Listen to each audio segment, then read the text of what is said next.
just get the logistics of this right.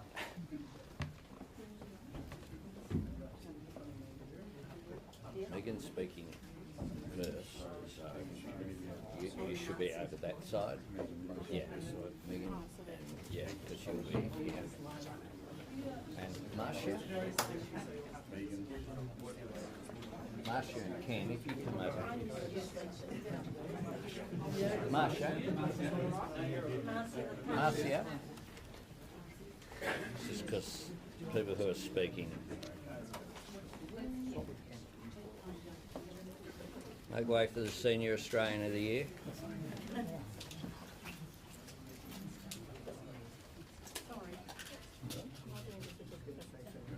You shut the door.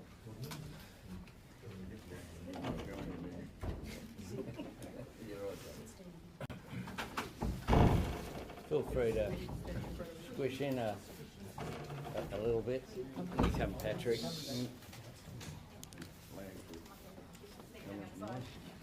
Yeah, good on you.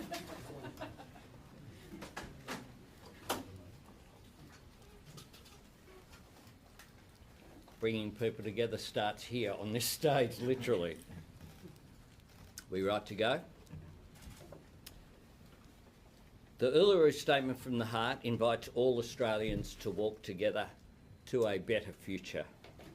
Today, we take a very important step forward on that journey.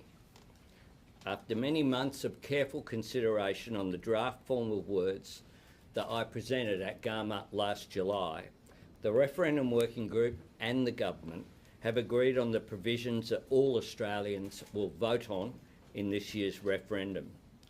I want to thank sincerely all the members of the Working Group and all who have engaged with them. For many,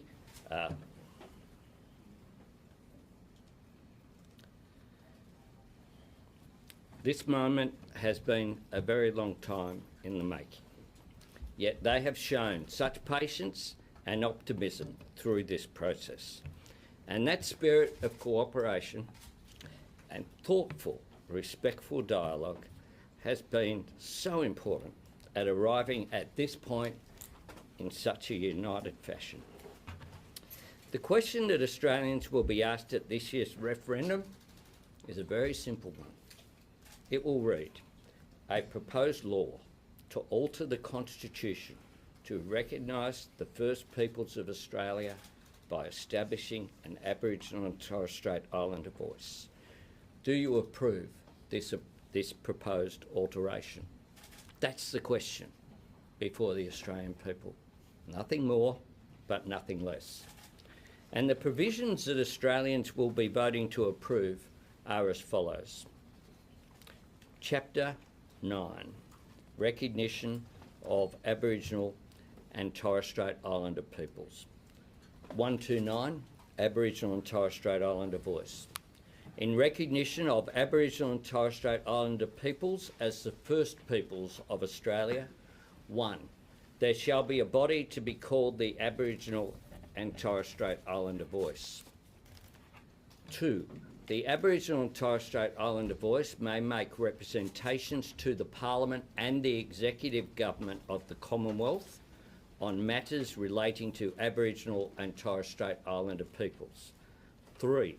The Parliament shall, subject to this Constitution, have power to make laws with respect to matters relating to the Aboriginal and Torres Strait Islander voice, including its composition, functions, powers and procedures. This form of words is legally sound, and it is a form of words that all of us have confidence will gain the strongest possible support from the people of Australia at the referendum and deliver the best possible outcomes in the years ahead. The constitutional provisions we are releasing today enshrine two fundamental principles: recognition and consultation. First, recognition. As Australians, we have an extraordinary privilege. We share this great island continent with the world's oldest continuous culture. Our nation's birth certificate should recognise this and be proud of it. People who have loved and cared for this country for 65,000 years and more. In countless ways, we embrace that as a source of great pride, and we should recognise it. We should recognise it. Secondly, consultation, not a radical notion, a sensible and practical proposition that Aboriginal and Torres Strait Islander people should have a say in the decisions and policies that affect their lives, not just because it's common courtesy and decency to ask people before you take a decision that will have an impact on them, but because when you reach out and listen to communities, you get better results. Consultation through the voice is about strengthening Parliament's understanding, not supplanting its authority. It won't take decision-making power away from government or Parliament, but it will help governments and parliaments make better decisions and achieve better outcomes. And we urgently need better outcomes because it's not good enough where we're at in 2023. On every measure, there is a gap between the lives of Aboriginal and Torres Strait Islander peoples and the national average. A 10-year gap in life expectancy, a suicide rate twice as high, tragic levels of child mortality and disease, a massive overrepresentation in the prison population, in deaths in custody, in children sent to out-of-home care. And this is not because of a shortage of goodwill or good intentions on any side of politics, and it's not because of a lack of funds. It's because governments have spent decades trying to impose solutions from Canberra rather than consulting with communities. I know that every Australian wants to see our nation do better than this, because our nation is better than this. Every Australian wants to know that an Aboriginal or Torres Strait Islander baby born today will enjoy an equal right to grow up healthy and safe, to get a great education, find a good job, to live a long and happy life. That's what this is about. That's what this is about. Every Australian wants us to close the gap, and today points the way to how we are going to do it. By consulting people on the ground, by working with people who live alongside these challenges, by enshrining a voice in our Constitution, and by listening to that voice. Today, alongside the final form of words for adding to the Constitution, we are providing some important principles that will underpin the shape and function of the voice. These principles have been developed by the Referendum Working Group, and this morning they were adopted by my Cabinet. Firstly, the voice will give independent advice to the Parliament and Government. It will be able to make proactive representations as well as respond to requests. And the Parliament and Executive Government should seek written advice from the voice early in the development of proposed laws and policies. The voice will be chosen by Aboriginal and Torres Strait Islander people based on the wishes of local communities, not appointed by the government. Members will serve for a fixed period of time to ensure accountability. It will be representative of Aboriginal and Torres Strait Islander communities with a gender balance and include youth. Members will come from every state and territory, the Torres Strait Islands and specific remote representatives. It will be accountable and it will be transparent, subject to the standard governance and reporting requirements. The voice will work alongside existing organisations and traditional structures, respecting their work. And as been made clear very many times, the voice will not have a veto power and it will not deliver programs or manage funding. It's been nearly 6 years since the Aboriginal and Torres Strait Islander people gathered at Uluru from all points of the southern sky. Galloway Yunupingu said they lit a fire that day, a flame of truth and healing, a bright burning light for us to follow.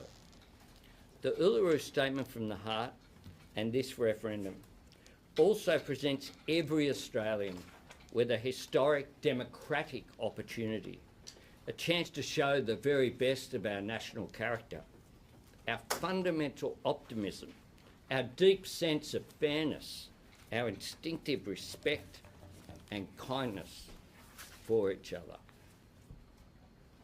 If not now, when? That is an opportunity that doesn't belong to the politicians. It belongs to every Australian equally. One person, one vote. People from all faiths, backgrounds and traditions. All of us will have an equal say. All of us can own an equal share of what I believe will be an inspiring and unifying Australian moment. I want to take this opportunity to give my sincere thanks to the Referendum Working Group. What an extraordinary job they have done. From time to time I've been asked by people in this room what my view is on various things. And I've said this isn't about me. I wanted to hear from Aboriginal and Torres Strait Islander people themselves. The process of getting to this point isn't top down, it's bottom up from the people here. And soon the Parliament will debate the final pieces of legislation necessary to facilitate the vote. I thank the Parliament yesterday for unanimously passing through the Senate the legislation for provisions of the vote. We will introduce legislation with this wording next Thursday. We will establish a joint parliamentary committee which will have time to consider any submissions which are made, and then we will put that to a vote in June.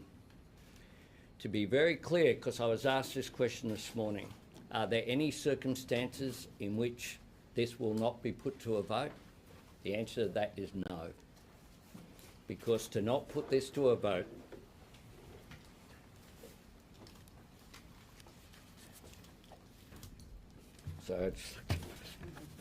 to not put this to a vote is to concede defeat. You only win when you run on the field and engage. And let me tell you, my government is engaged. We're all in. Ultimately, though, there will be differences of opinion. And I respect people's right to have a different opinion and to say no. That is their democratic right. But I would ask for there to be a debate based upon the facts, not based upon scare campaigns which have no basis, not based upon nonsense, and not based upon issues that aren't respectful. The people who stand with me on this stage, I regard as a great privilege to be standing with the giants of Australia. I don't know if I had their experience in life that I could be as generous and as modest in my request. I would like to think that I would be, but you can't stand in other people's shoes. This is a modest request. I say to Australia, don't miss it. Don't miss it. This is a real opportunity to take up the generous invitation of the Uluru Statement from the Heart. This is about the heart, but it's also about the head. If you think things have been working up to now, look at the Closing the Gap issue. If you want to look at the best programs for Indigenous Australians that have been successful, they have all been characterised by having that sense of ownership. They're the things that have worked. They're the things that will work in the future. This is not about symbolism. This is about recognition, something that's far more important. But it's also about making a practical difference, which we have a responsibility to do. You're going to hear from a number of people now. Megan Davis, Thomas Mayer, Patrick Dodson, Tony McAvoy, Linda Burney, and then we'll take questions. Megan. Thank you, Prime Minister. This is a historic day. This is a historic agreement. There is still a long way to go, but today we must pause and reflect on this historic achievement. When we ran the dialogues all over Australia, our people spoke about not being listened to and not being heard. They spoke about powerlessness and voicelessness. This Prime Minister, this government has listened respectfully, genuinely, authentically. This process bodes well for the future of the voice. Almost 6 years ago, we issued the Uluru Statement from the Heart to the Australian people, and we asked Australians to read it, and we asked them to hear our call that retail Australian politics, political tribalism, means that things never change in our communities. And the Constitution is something that we have never tried. We have never tried in this country to empower our people, to empower our voice. This is about the right to be consulted on laws and policies that are made about our communities, to be heard on laws and policies about our lives. 6 to 7 years ago, we ran 12 constitutional dialogues and a national constitutional convention, and we said that a protected voice, an enshrined voice to the Parliament, is what we think is meaningful constitutional recognition. It is symbolic recognition and substantive recognition. I think it was 12 years ago when the first expert panel was set up, and many of my colleagues were involved in that. But prior to that, 3 decades of advocacy for constitutional recognition, and I acknowledge the work of Patrick Dodson, Linda Burney, Marcia Langton, and many here who have contributed to this journey. Since that expert panel, we have had 7 mechanisms and 10 reports, all on the public record, all published, all transparent. This is the 2nd decade of constitutional recognition, and thanks to the leadership of our Prime Minister, we are now going to a referendum. There's been a lot of work that has gone into this, a lot of work from Australians across the political spectrum, First Nations and Australians working together. So this is the culmination of many, many decades of hard work. It's the culmination of the Referendum Council's work and the Uluru Statement from the Heart, and the many men and women who contributed to that dialogue, some of who are in this room today. We implore all Australians to unite behind us and walk with us in a movement of the Australian people for a better future. Thank you. Thanks, Megan. Thomas Mayer.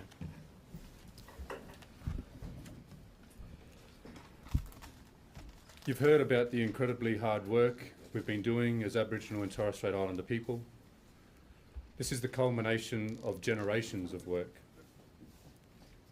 At Uluru, we gathered with an eye to the lessons from the past, and we looked to the future. We suspended our disbelief that this nation would listen to us. We chose hope for a better future. We must have hope. We must believe in ourselves. We must do better. It's not good enough that here in this country the life expectancy of Indigenous peoples is almost 10 years less than other Australians. It's not good enough that proportionately we are the most incarcerated people on the planet. It's not good enough that our youth languish in detention in obscene numbers. They should be our hope for the future. It's time for us to have a voice. Today we've delivered on another major piece of work on this trek to a better future. We have a set of words, a new chapter 9, that does something simple and profound. In its simplicity, it is giving Indigenous people who have been ignored and treated poorly for far too long a voice so that we may improve our lives. It is profound because it includes over 60,000 years of continuous heritage and culture in our Constitution, a recognition from that the moment we say yes, we are collectively, as an Australian nation, the longest continuing civilisation on the planet.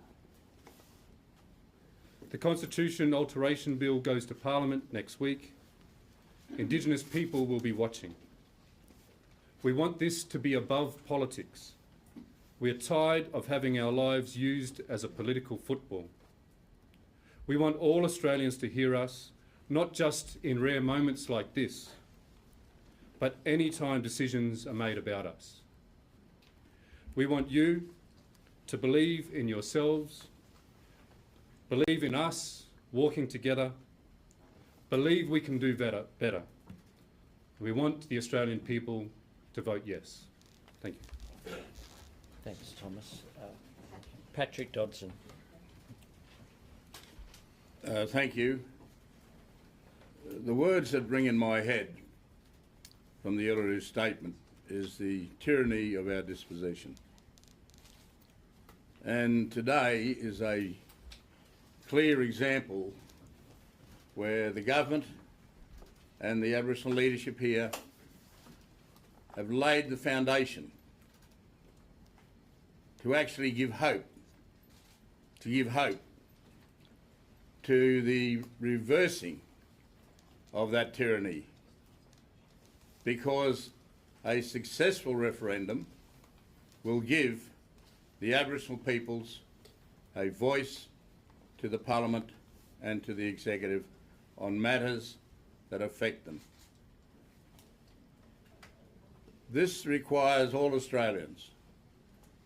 We need your help, all Australians, to see the significance at this moment, with this level of unity here, this level of magnanimity, this level of dedication that has taken place amongst us and the government, that we as Australians can arise to a better relationship with our First Peoples. One where we are liberated and when our hearts and minds are cleaned from the tyranny of the oppression and suffering and shame that we've lived with. The working group has worked on design principles. The Prime Minister has outlined some of those. And I want to throw to Mr. Tony McAvoy to speak a bit about that, because it's not easy to cover every detail in a process where you're focused on principle, a principle for the Australian people to vote on, to put in our Constitution a set of words that clearly gives recognition to the Aboriginal peoples and gives them a voice to the Parliament and the Executive. I'll ask Mr. McAvoy to comment on those matters. Thanks, Tony. Thank you, Senator. Thank you, Prime Minister. The Prime Minister has already outlined to you a set of principles which will be released today with Cabinet approval. I will reiterate those 9 principles, but underlying those 9 principles is an expansion which we hope will go a long way to eradicating the fears that some people might have about this voice. The design principles are: following the design principles of the Voice to Parliament agreed by the First Nations Referendum Working Group, A, the Voice will give independent advice to the Parliament and Government. B, it will be chosen by Aboriginal and Torres Strait Islander people based on the wishes of local communities. C, it will be representative of Aboriginal and Torres Strait Island communities, gender balanced and include youth. D, it will be empowering, community-led, inclusive, respectful and culturally informed. E, it will be accountable and transparent. F, it will work alongside existing organisations and traditional structures. G, it will not have a program delivery function. And H, it will not have a veto power.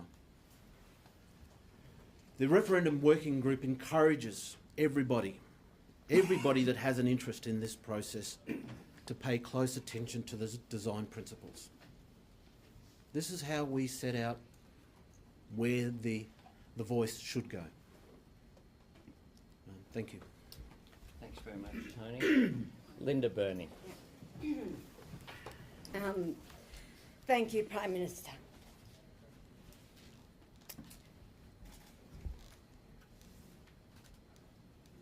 Today is a truly historic day. Today we take a big step forward on the long journey to constitutional recognition through voice. Last night, the referendum machinery bill passed the Senate with bipartisan support. Constitutional recognition should be above politics. Recognising Aboriginal and Torres Strait Islander people in the Constitution will be a simple but powerful act. It will move Australia forward for everyone. It will give all Australians the chance to come together to recognise and celebrate Aboriginal and Torres Strait Islander culture and story. It will give our people a say in the matters that affect us so we can make better policies. I want to thank all the members of the referendum working group for their wisdom, their dedication and getting this right. And I want to thank the Prime Minister for staying the course and being such a strong leader. This has been a rigorous and comprehensive process. Australians can be confident that the work has been done to ensure this is a voice that works. A voice that works. A voice that will make practical difference. A voice that will work for you. And so today, the starter's gun has been fired. Let us get on with the campaign to deliver a yes vote in this Constitution to be held later this year. Thanks very much, Linda. And I do want to acknowledge as well the work of our Attorney General in working with the referendum working group. There he is. It has been, as well as the members of our First Nations caucus, has been quite extraordinary. But the referendum working group have been, it's been a great privilege to be invited by them to participate in this process. Happy to take questions now. Phil. Prime Minister, would you be, as we saw the vote go through the Senate last night, would you be hoping for unanimous support in June and for people to voice their reservations beyond that in the lead up to the referendum rather than try and stymie it in June? I'm hoping for a unanimous support when the referendum's held. That's my starting point, but I think that's a bit ambitious.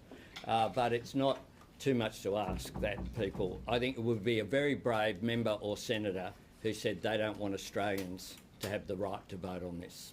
And I would expect that it will receive the support of every member of the House of Representatives and Senate, regardless of their views on whether yes or no should be voted on.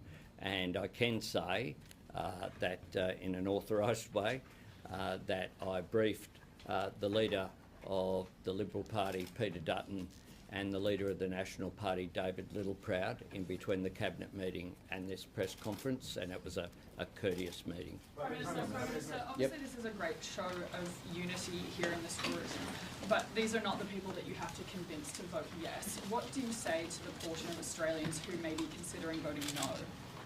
I say to them that this is an opportunity to recognise that, firstly, to recognise First Nations people in our Constitution, that this is about closing the gap and showing respect to First Nations people, making a practical difference.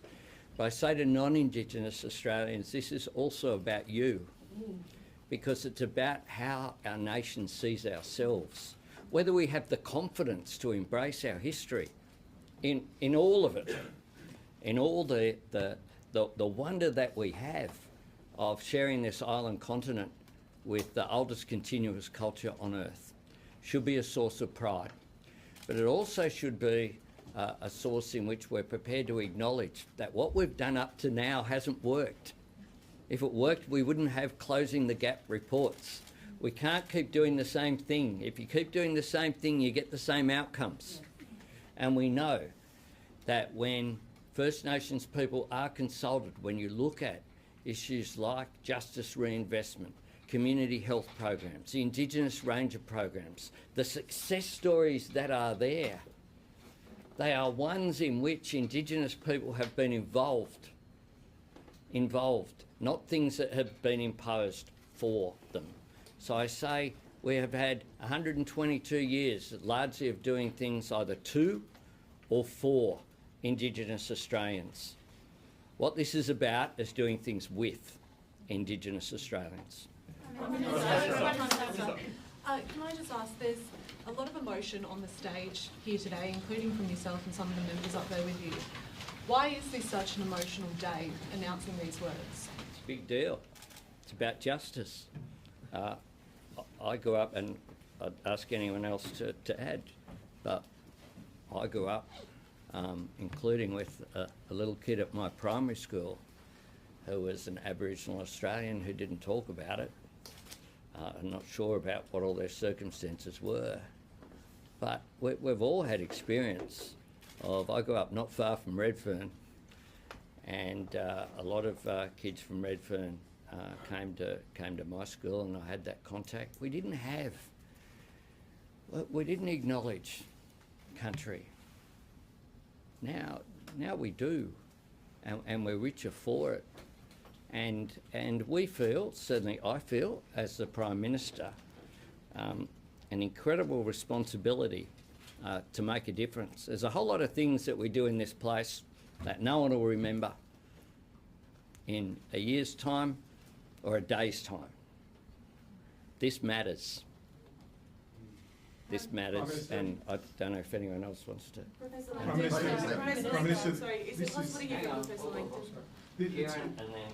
It's obviously a momentous day, and I don't seek to diminish that in any way, but just there are a lot of people who want this to work, and as you know and the Attorney General know, have legal questions, particularly about the executive government reference. Can you reassure them watching today that on issues like does the Voice make representations to public servants? Do public servants have to give notice to the Voice when they make decisions pertaining to Aboriginal Australians? Maybe the attorney wants to say something, but your chance to reassure them, because I know that there are a lot of people who strongly want this to happen but have legal questions about that specific reference. I understand, but the referendum working group also had a legal team of the best legal minds in the country have worked on this. And if you look at the tweaking of some of the words, it's based upon advice, making it very clear about the primacy of the Parliament, making it very clear that this isn't about veto or third chambers or anything else. It is about consultation and respect. And if you look at the words that have been put forward, or Tony McAvoy SC standing here with us, KC these days, that's right. In New South Wales. New South Wales, there you go. You know, names like French and others who have worked on this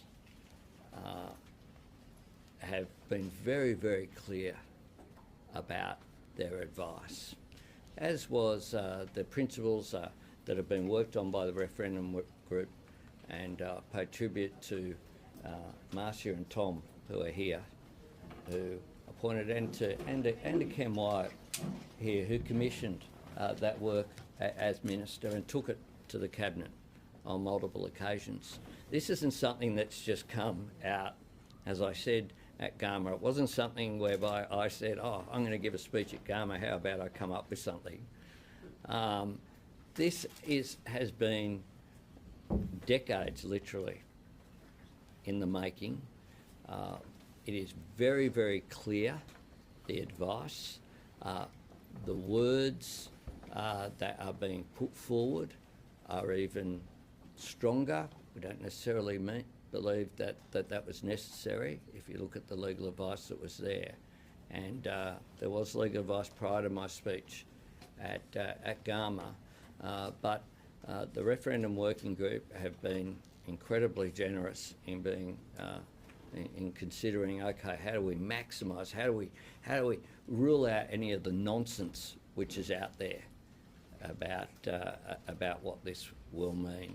The executive government derives its power, of course, from the Parliament, but the idea that you wouldn't make representations to the government is quite clearly not appropriate, and I agree with the referendum working group who were very clear about that. I don't know if Mark wants to add anything there, but you're welcome to.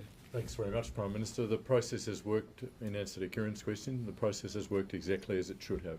I've been very proud to be part of it. We have words here that put beyond doubt the power of the Australian Parliament to legislate on the broad scope of the functions, powers of the voice to Parliament.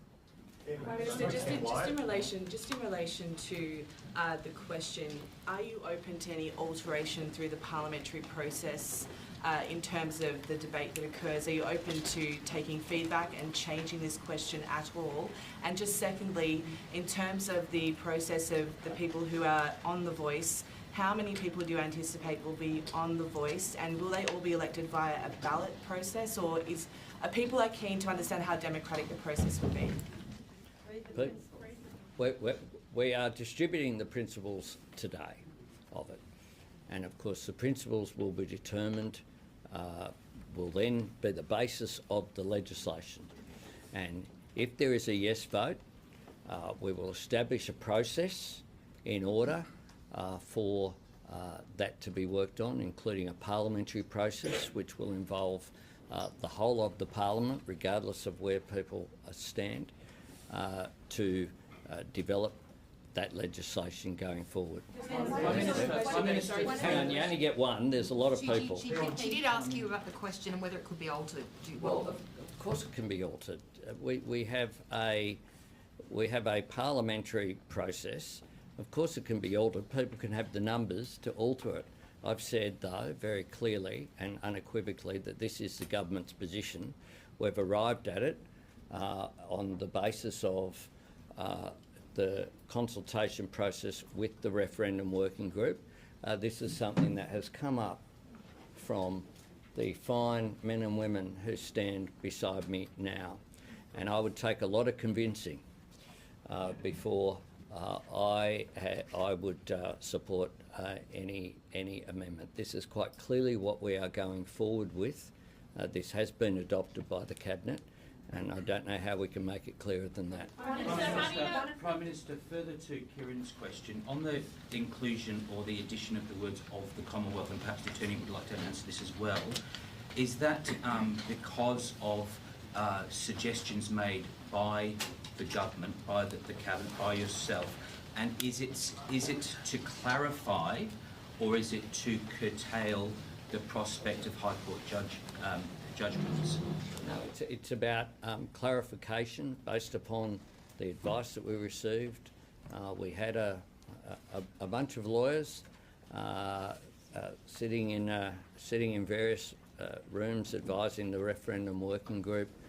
We think that that clarity of being very clear, even though I think it was clear anyway, but to stop, frankly, some of the silliness that will occur. Will this advise state governments? Will this advise someone else? This is a voice to Parliament and the executive government of the Commonwealth. So it's about clarity. Just Prime Minister, on the Peter Dutton's Liberal Party eventually agreed to support the referendum, the machinery legislation. How hopeful are you that they'll end up supporting the voice legislation? Well, I'm hopeful, and I have reached out consistently.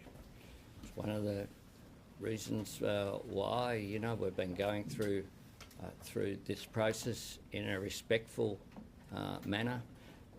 I would urge them to support it. I thank Adam Bent and the Greens Party for saying that they will support the referendum. I would hope that this is an opportunity for a moment of national unity. I think when people wake up the day after this referendum is held, there is an opportunity to wake up to a better Australia. And I hope that people seize that opportunity. There was a group in Parliament yesterday of about 20 First Nations community leaders from around the country, including remote parts of the Cape and such. They're concerned that the voice will only seek to further entrench segregation. What do you say to members of the First Nations community who are concerned by the voice?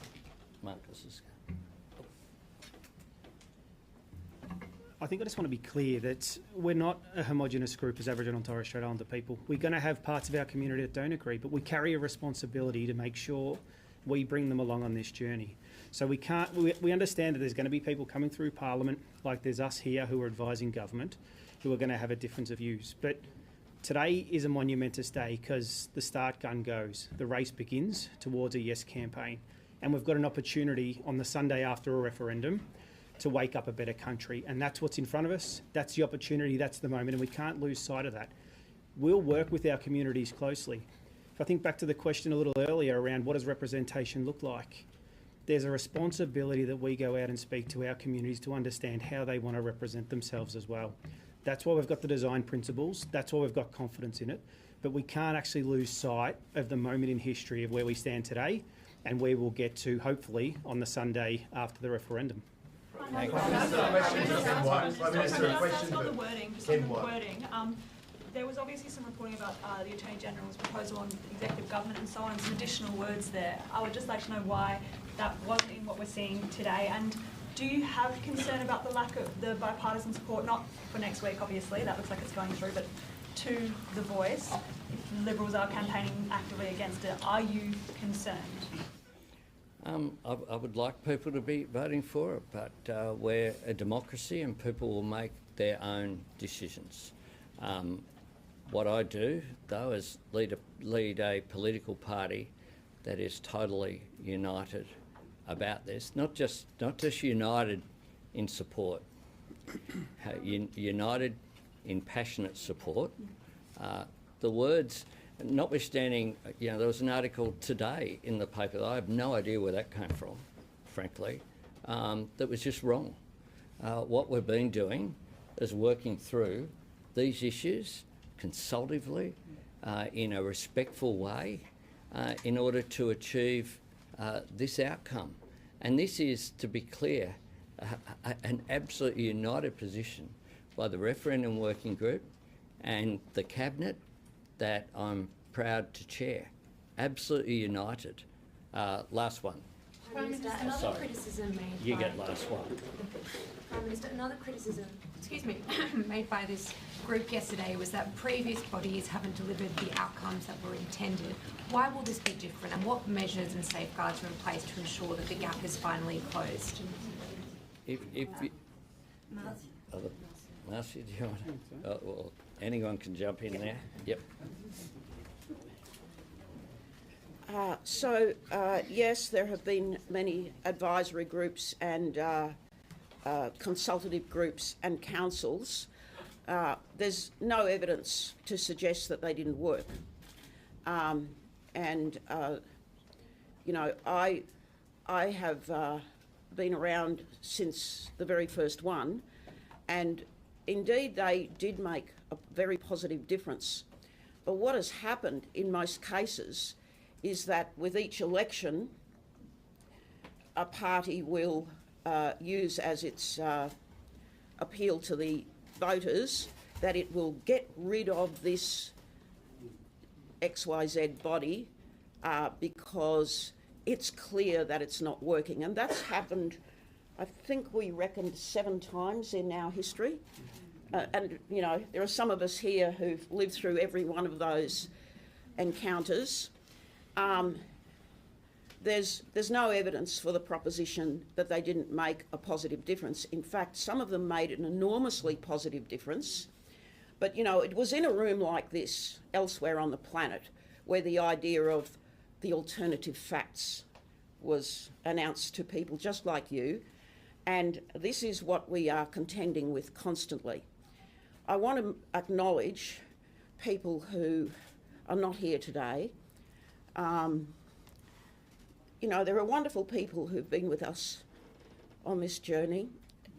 Noel Pearson, and particularly Galarrwuy Yunupingu. He taught me many years ago that you know when you're being told the truth because the truth burns. And truth is very much an Aboriginal value and a Torres Strait Islander value across the country. So that is a part, very much a part of our thinking. That's why the Uluru Statement from the Heart calls for a voice, makarata and truth-telling. So before you all rush off and recite what was said yesterday by a person who's never participated in any of these processes, I would like you to look for the evidence for such assertions. But believe us, each one of us here has been involved in a major initiative, the Royal Commission into Aboriginal Deaths in Custody, the inquiry into the forced removal of Aboriginal children from their families, the Don Dale Royal Commission. I could go on. And in each case, we have doggedly recommended changes to stop the deaths, the incarceration, the early deaths, and the miserable lives. And it is so infrequently that our recommendations are adopted. This is why we cannot report on many improvements in the closing the gap indicators. And each year, people like you come along to listen to that misery fest. And each year, people go away wringing their hands. We're here to draw a line in the sand and say, this has to change, people's lives have to improve. And we know from the evidence that what improves people's lives is when they get a say, and that's what this is about. Thanks, Marcia.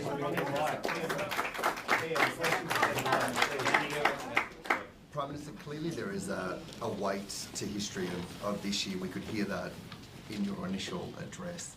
Australians are reluctant to change the Constitution, just 8 of 44. We've never seen a referendum in the age of social media, and already as we start this year, the vitriol is at high levels. You've mentioned about the difference of opinion that you think is important. What sort of weight do you feel, as to borrow Linda Burney's words, the starting gun is being fired? And if I may be as cheeky to ask Linda Burney as well about how you're feeling. You've spoken often, including in Parliament, about 1967. I wonder how this is feeling for you today. Linda first. Thanks, Dan. You'll make me cry again. When I was 10 years old in 1967, so I spent the first 10 years of my life not being counted, not being considered, as did many other people on the stage today. This referendum, we are not unaware, Dan, of just how difficult referendum change is. And we believe that this is so just.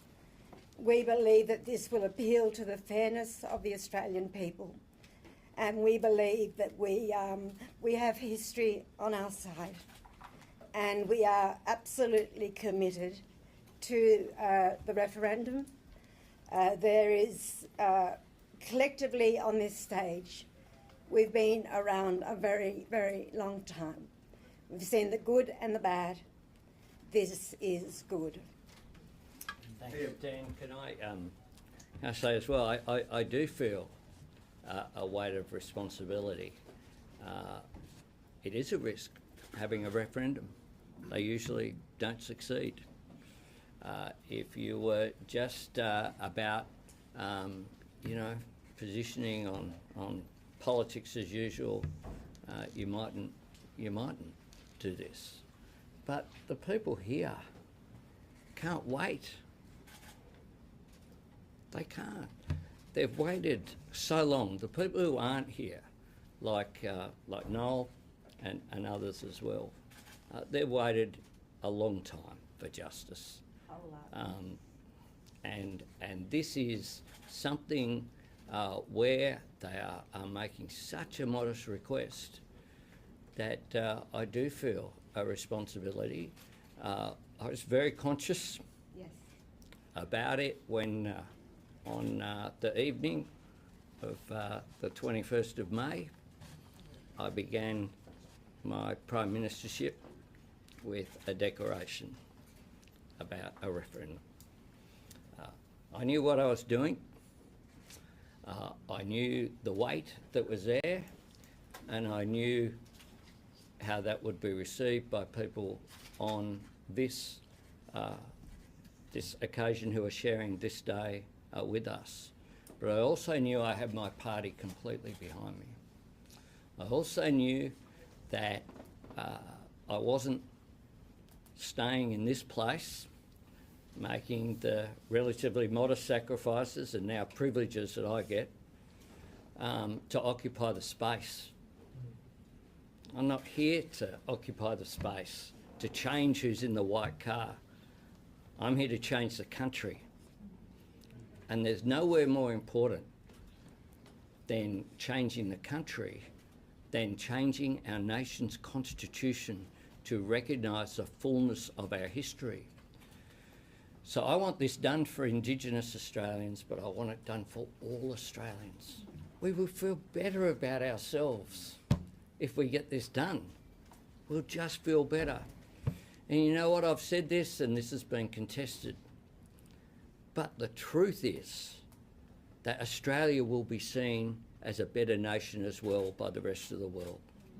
That's just a fact. It shouldn't be a source of argument. It's just a fact, and our position in the world matters.